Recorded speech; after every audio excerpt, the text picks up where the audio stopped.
highest duty as president is to defend our great country and the American people. I swore an oath to uphold the laws of our nation, and that is exactly what I will do.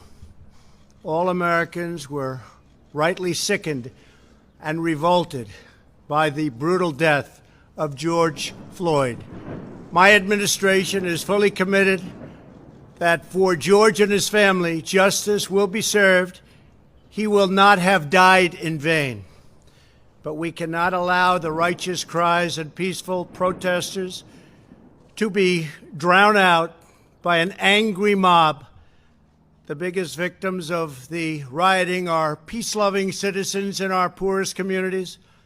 And as their president, I will fight to keep them safe.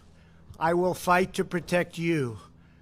I am your president of law and order and an ally of all peaceful protesters. But in recent days, our nation has been gripped by professional anarchists, violent mobs, arsonists, looters, criminals, rioters, Antifa, and others. A number of state and local governments have failed to take necessary action to safeguard their residents. Innocent people have been savagely beaten, like the young man in Dallas, Texas, who was left dying on the street, or the woman in upstate New York viciously attacked by dangerous thugs. Small business owners have seen their dreams utterly destroyed. New York's finest have been hit in the face with bricks. Brave nurses who have battled the virus are afraid to leave their homes. A police precinct has been overrun here in the nation's capital. The Lincoln Memorial and the World War II Memorial have been vandalized.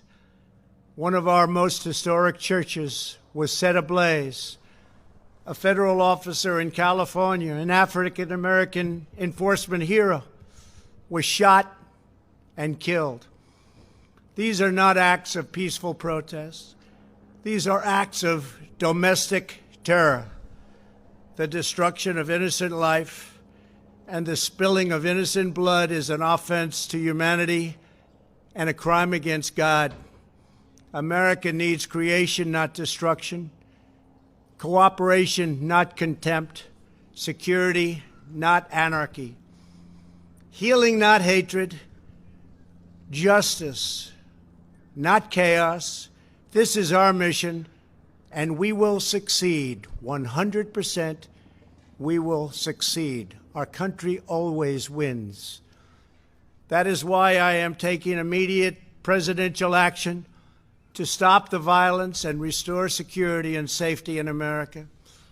I am mobilizing all available federal resources, civilian and military, to stop the rioting and looting, to end the destruction and arson, and to protect the rights of law-abiding Americans, including your Second Amendment rights.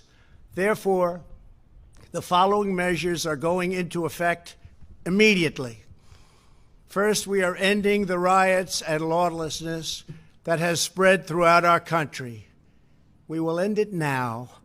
Today, I have strongly recommended to every governor to deploy the National Guard in sufficient numbers that we dominate the streets.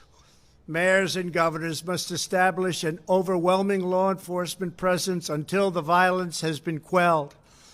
If a city or state refuses to take the actions that are necessary to defend the life and property of their residents, then I will deploy the United States military and quickly solve the problem for them. I am also taking swift and decisive action to protect our great capital, Washington, D.C. What happened in this city last night was a total disgrace.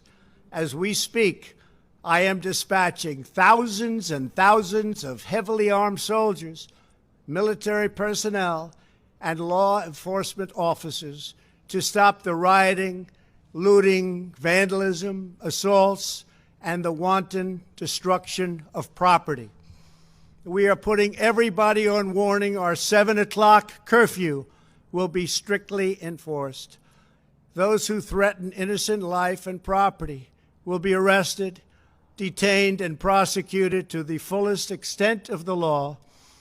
I want the organizers of this terror to be on notice that you will face severe criminal penalties and lengthy sentences in jail. This includes Antifa and others who are leading instigators of this violence. One law and order, and that is what it is. One law. We have one beautiful law. And once that is restored and fully restored, we will help you, we will help your business, and we will help your family. America is founded upon the rule of law. It is the foundation of our prosperity, our freedom, and our very way of life. But where there is no law, there is no opportunity. Where there is no justice, there is no liberty. Where there is no safety, there is no future. We must never give in to anger or hatred. If malice or violence reigns, then none of us is free. I take these actions today with firm resolve and with a true and passionate love for our country. By far, our greatest days lie ahead. Thank you very much, and now I'm going